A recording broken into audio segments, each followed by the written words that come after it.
Dr. McDonald,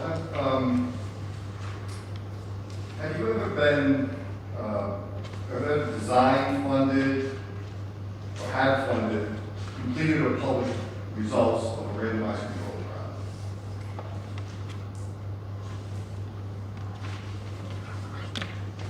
No. Have you ever designed and funded to implement, completed or published results of a prospective cohort study?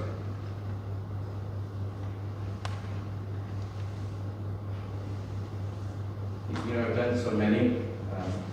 I don't think I've done a prospective course, so no. Have you ever designed, funded to implement, completed and published results of a retrospective case? I'm sorry. I'm sorry, could you just sound? Yep. Thank you. Doctor, have you ever designed, then been funded to implement, and then completed and published the results of a retrospective case control study? Just so I understand your question, if I could, are you asking if I've done all of those things or any of those things? Because I've never funded any study. Okay. Have you ever designed a retrospective case control study? There was more in there, right, Mr. Fisher? When we went through that list, there was more. Right. There was. Any of those. Okay. Yeah, so, yeah, I've done those. In a retrospective case control study? Yes, there's some on my resume. We just did one recently on deaths from overdoses Okay, and did you design the study? with my team. Sure, yeah. You have it funded to implement? We did the study, it's published. And it was published. And you're saying that was with opioid deaths? Yes, we looked at people who are on methadone or buprenorphine and what their outcomes were. Doctor, we spent some time talking about randomized control trials. And you testified that, in your opinion, randomized control trials with regard to children and masking them would somehow be improper or unethical. Is that correct? I did. Okay. And you say, you testified that you are on what's called the Institutional Review Board? I did, yeah. Okay. And that's at Rhode Island Hospital, correct? No, I'm on I mean, Rhode Island Department of Health. the, yes, sir. Institutional review boards are at almost every medical facility or institution, is that correct? Yes, there, any facility that does research, they're not unique to medicine. So there's not just one institutional review board in the state of Rhode Island? That's correct. All the hospitals have them, is that correct? I would assume so, I don't know for sure. Brown Medical probably has one? Anyone that does research would have one? Okay. And then there's all over the country, correct? Yes, Okay. And there's standards for them, right? yes, There's federal standards, right? yes, there's federal standards. Do you know what those standards are? Well, they're in the city training. If you take the city training, which is the training you have to take to do a study, they talk about the standards that you have for human subject protection. City training? CITI is what it's called. It was CITI stand. It's an acronym for the name of the training. I don't really remember what the acronym stands for. It's CITI though. It's the training everyone takes to do research. Okay, and what is the standard that the federal government has with regards to research for children? Well, it's a higher standard than for adults, but it really gets to human subjects protection. It's really described in the training in quite detail, but the main concept is if you want to bring harm to children during research, the risk has to outweigh the benefit. What I do as a member of an institutional review board is make sure whoever's doing the study has considered all these things. And sometimes randomized controlled trials are allowed for other reasons. There's informed consent and other aspects of it.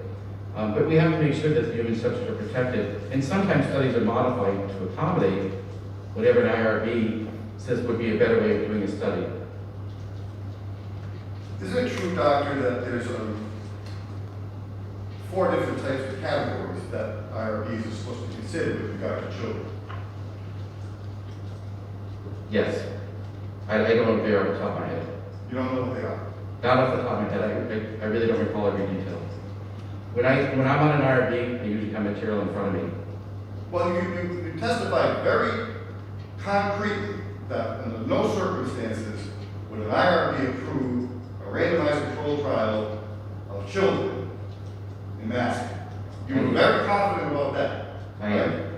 I still am. But you still don't, but you can't tell us what the 4 levels of review that an IRB is supposed to use to determine whether or not such a study would be appropriate.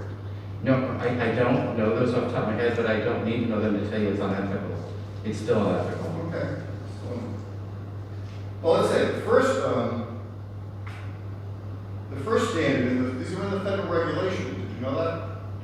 I did know that. Like I said, I don't remember all this stuff off the top of my head. I actually don't remember a lot of things. I know where to find things, and that's where I keep details. So I don't have everything stored in my head.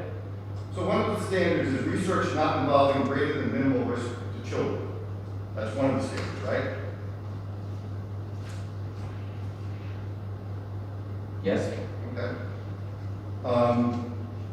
There's another standard, research involving greater than minimal risk, but presenting the prospect of direct benefit to the individual child subjects involved in research.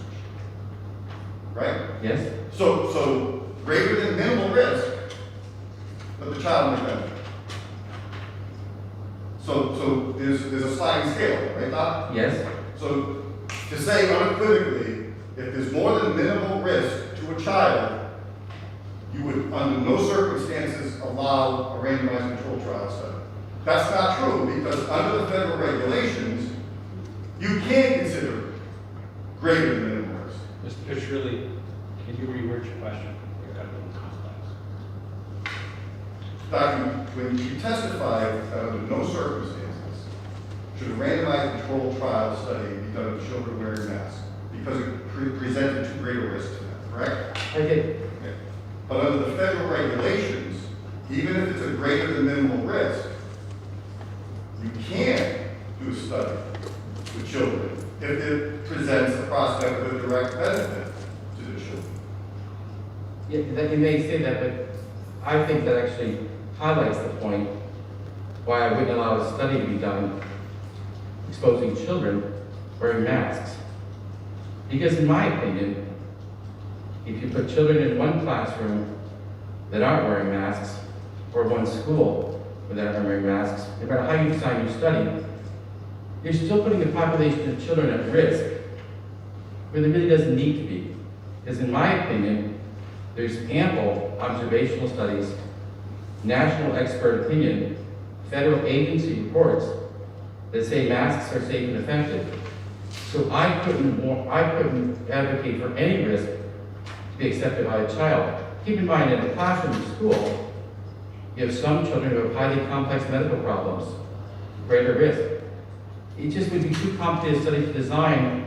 You need to be large numbers. Yeah, so it's unethical. I stay with my position on that. The regulations go on. The next one is research involving greater than minimal risk and no prospect of direct benefit to the individual child, but likely to yield generalized knowledge about the subject's disorder or condition. You familiar with that standard? Yes. You still don't think a randomized controlled trial of children wearing masks would be likely to yield generalized knowledge about children's disorders or conditions? Right, I still don't think it's ethical. You have plenty of observational studies, like I just said, national experts, federal agencies who are saying masks are safe and effective. There's plenty of observational studies. So an observational study can answer the question, and in my opinion, has answered the question. So I couldn't put any child at risk in a situation like this. Doctor, you heard Dr. Boston testify that randomized controlled trials are the gold standard of studies, correct? I did hear him testify that. And you agree with that, right? Yes, if you can do them, they're great. And the reason they're better than observational studies is because observational studies suffer deficiencies. They are better than observational studies, but you can have problems with randomized controlled trials too. The problems with observational studies are things like recall bias, other issues with observational studies, right? Well, confounding variables. Confounding is the most common problem we have. But that's one of those things where when people do observational studies, they always list the limitations of their study. Oh, we'll get into that, though. Okay, But again, I'm asking you about your opinion with regard to the unethical basis of doing randomized control trials with regard to student massacre. So you don't agree with that statement. How about this statement? Research that the IRB believes does not meet the conditions of the previous three, but finds that research presents a reasonable opportunity to further the understanding, prevention, or alleviation of a serious problem affecting the health and welfare of children. Couldn't the randomized control trial of student masking fit that definition? see, I'm going to keep giving you the same answer because you're asking me the same question. In my opinion, randomized controlled trials on children are unethical. And I've already answered it 3 or 4 times now. I'm going to present the witness with what I asked in March next, I think it's 32. Yes, counsel. Plaintiffs 32. Yes, sir.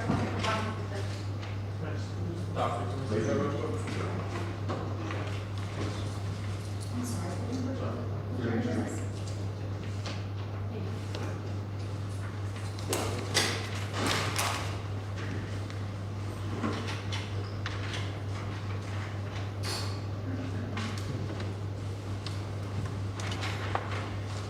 Doctor, Mr. Fisherly, before you go on, you were quoting a federal regulation, and this may be in my hand, but I just wanted to get the citation for the federal regulation that you were reading on before.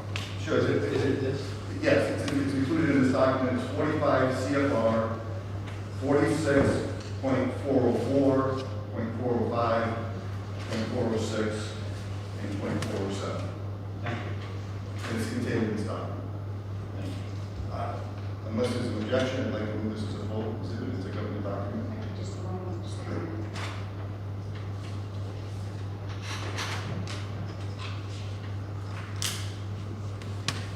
No objection, Your Honor. 32 is full. Thank you. Just 32 full. That's a document. Comment on.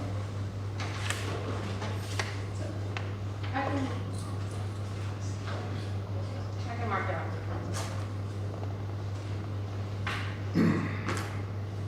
Doctor, I think I've already asked you to testify that you are on the IRB at the Rhode Island Department of Health, correct? Yes, Who else is on that board with you? there's several other members. I'm not going to name one, but I can say one is Dr. Louis Marchetti, Dr. John Fulton, are 2 other members that come to mind. There's probably 8 other members. One of them would be Bruce McIntyre. Colleen Fontana is a member. I don't remember the other 4 or 5 members off the top of my head. Well, the chairman is Louis Marquetti, correct? Yes. And he's a physician? No, he's a PhD. He's a PhD. And then there's a Jola Yemi, there's no way to pronounce this. Hamid Bio, do you know who that is? I'm not sure who you're referring to. Um, There's possibly new members that I'm unaware of. If you bring the form to me, I'll look at it, see if I can recognize the name. That's this to be marked as page 33. Plaintiffs 33. I'll take the judge's copy. Wait a minute, the one I need.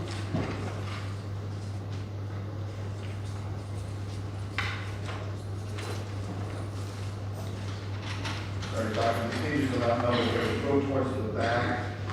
Well, the last 5 or 6 pages, it lists the IR, DOH, IRB members.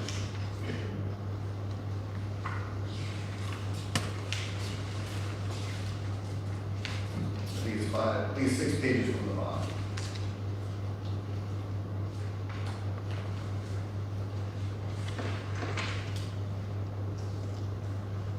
You see that? I do. Okay. You're listed there, third, correct, on the full board members? Yes? Okay, and those are the rest of the members, right? Yes? So you're not the board, you don't make final decision, you're one of a team, That's right. right? So these other individuals may have a different opinion than you about the testing. I can't testify to their opinion. You don't know what their opinion is. No, I haven't asked them any questions about this. Has the IRB, has your IRB, Department of Health, ever been presented with a proposal to conduct a randomized control trial for students masking? Not that I'm aware of. Now, this document has a whole format for how such a proposal would be made, correct? Right. And this isn't just for children, this is for any student, correct? That's right. Yeah, for anybody. But there is research involving children. I think it's on page 4. Right? Or 5, sorry. Yes, there's a section called research involving children. So again, your board allows for research involving children, correct? Sure. Again, it's subject to the federal regulations. Right. Move that to No objection. 33 is Recall.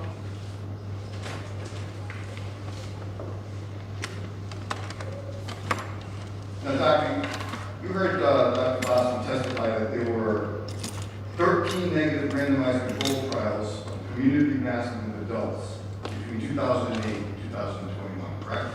I did hear that. So there was no problem with the potential unethicalness of having adults being in this randomized control trial with regard to masks, correct? I don't know that for sure. I didn't review the studies, and I wasn't part of approving those studies, so I can't speak to how the studies were designed or what they did. I'm not familiar with those studies. Okay. You familiar with the study in Guinea-Bissau? I'm sorry. Dr. Boston testified to a masking study being done right now in the country of Guinea-Bissau in West. Dr. McDonald, when we left class, we were talking, or I was talking about a study in the West African country of Guinea-Bissau. And you said you were familiar with that study, correct? That's correct. I'm going to show you what's been marked as Exhibit 14. I mean 34, sorry. 34. As you take a look at this document and tell me, is this the study took place in Guinea-Bissau? It's currently ongoing under the collaboration of the University of Southern Denmark and Engineers Without Borders. I mean, I'm looking at the cover sheet, and that's what it says. Okay, and if you turn to page 2, you notice that children as young as 10 are involved in this study. Okay. I mean, it does also say the study is active and not recruiting, so I don't know what that means. I don't know if the study is actually happening. Okay. But if I told you that this study, randomized control study of children as young as 10, with regard to cloth masks, you don't have any information to contradict this, do you? No. Okay.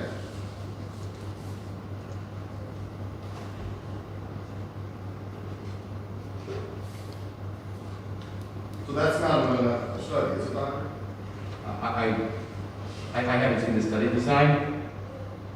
I can't comment on what's going on in Africa. I don't know the situation over there. It's very different than what's going on in the United States. They care less about their kids there than we do? Is that what you're saying? Actually, I didn't say that. And actually, as a Is that what you're pediatrician, implying? excuse me? Is that what you're implying? You gotta let him answer the question if you ask. So, as a pediatrician, I value every child's life. Part of my role as a pediatrician is to advocate for children. I've actually done a lot to keep children healthy and prevent them from dying. I've actually practiced medicine in the third world. And I've practiced in all parts of the United States, many times where no one else could go. I've seen children die in third world countries. I can tell you firsthand, parents grieve the same way anyone else would grieve. And so no, I would never imply that a parent doesn't love their child in a third world country. What was implying is, I don't know what's going on in the pandemic in Africa. I can't see the study design, and I don't know what's going on. So, yes, I think parents love their children in Africa.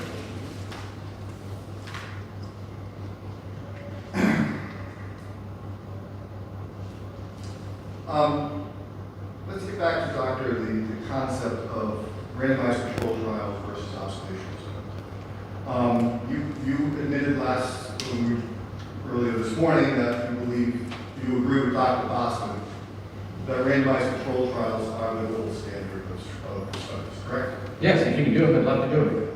And in fact, that concept goes back at least 100 years to Dr. William Kellogg, who published a study about the effectiveness of face masks during the 1918 pandemic, right? Yeah, you quoted that study earlier, and I'm not familiar with the study. Okay, well, I'll show it to you. Next exhibit. Plaintiff's Exhibit 35.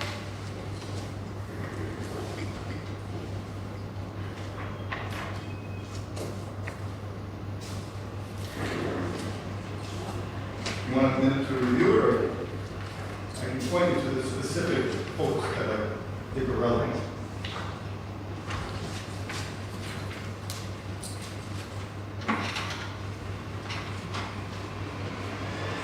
Tell me when you're ready, Todd. Ready for Do you need time to review it, or are you ready for me to ask you a question? Well, you don't want him to read the entire exhibit. Right. He's scanning it. He's scanning I it. mean, I have the study in front of me. If you want me to read it, it's going to take me some time. Okay, well, why don't we do this, Todd? On the first page, the very top of the box, can you read what it says?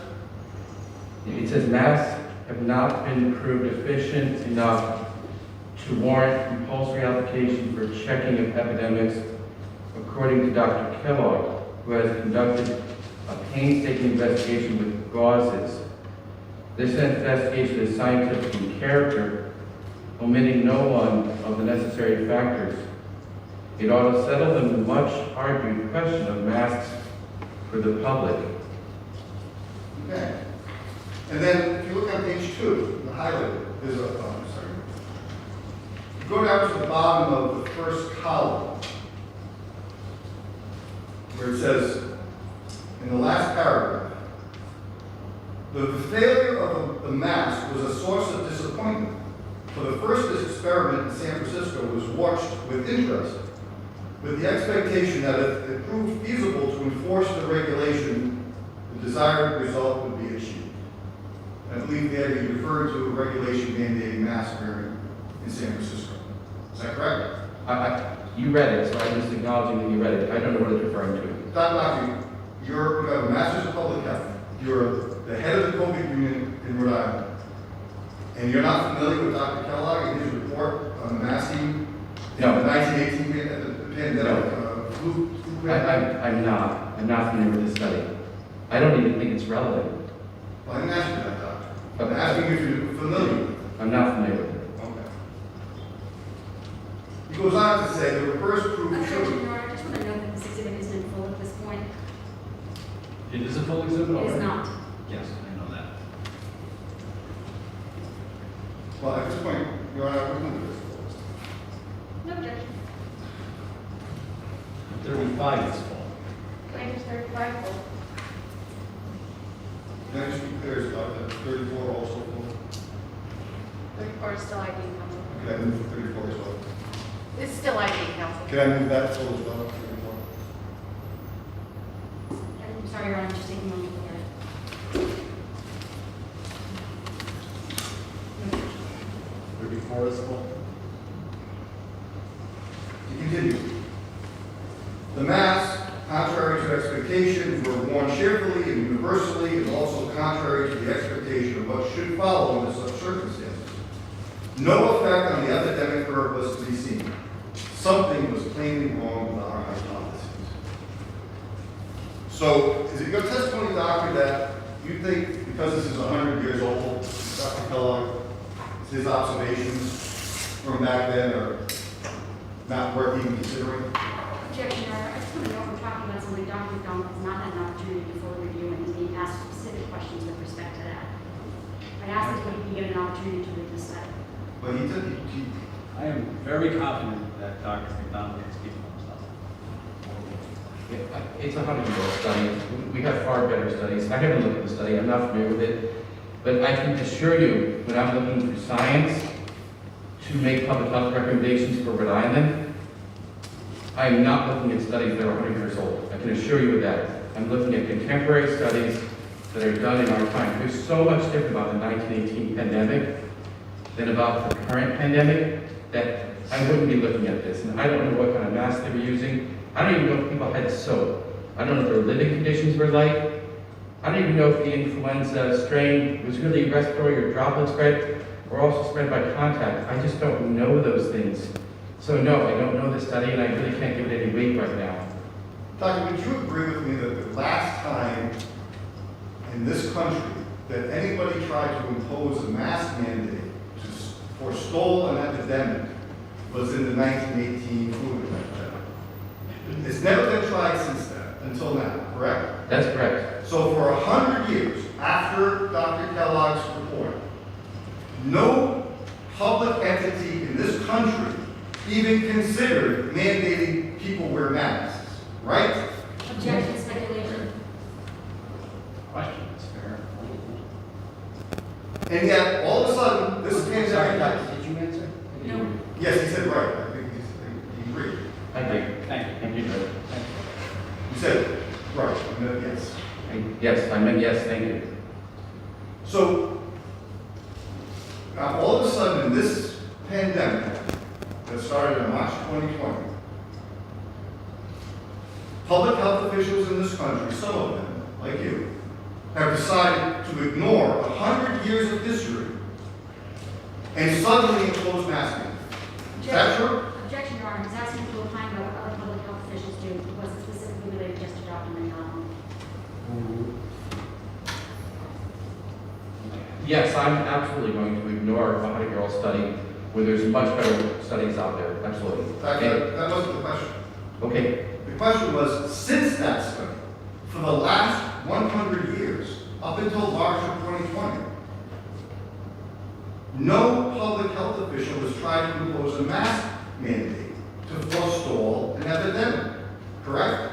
yes, that's correct. That, in fact, there's an exhibit in evidence. The CDC itself said in February of 2020, masks don't work. Don't mandate them, right? Yes, the CDC did say that. However, on the May 7th science update that is referenced as Exhibit B, they did a very thorough review and then came out with a different recommendation. They looked at 65 different articles and really presented the case very, I think, efficiently and effectively on why they recommended masks. Well, again, Doctor, we'll get to that, but my question is, for 100 years, it was never, the recommendation regarding not wearing masks, or wearing masks, never changed for 100 years. That's right, it did. Okay. So something happened after March of 2020 to change that perception, right? Well, yes, but something happened before March of 2020 to change that perception.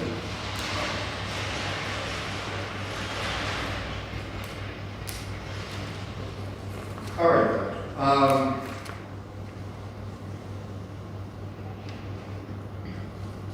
You rely heavily on these MMWRs, correct? Yes, there's some of the documents I looked at, sure. Well, most of what you have submitted in evidence, mostly all of them are MMWR reports, right?